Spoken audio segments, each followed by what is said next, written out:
Water is the most essential part of our life, our daily routine, and all living things depend on it. In Selangor, however, consumers are facing water disruption, and it has begun since early February until November. The causes of this disruption is mainly due to the water pollution.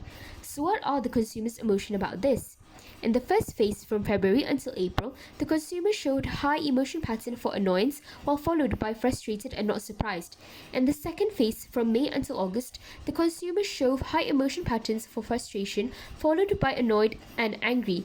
In September, some consumers still showed pattern of frustration and annoyance, while some had begun trying to cope with the situation. By November, some consumers had become accustomed to the situation and had prepared themselves for future water disruption. However, some consumers still showed high emotion patterns of annoyance, frustration, and anger.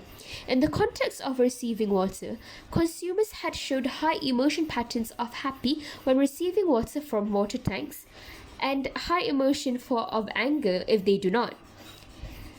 In the context of adaptation, consumers were asked whether they had adapted to the situation, and 74% of high patterns showed that they are not adapted and are still annoyed with the situation.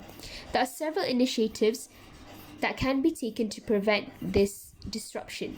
The first is increase law enforcement, and the second is to provide a good technology to filter the polluted water.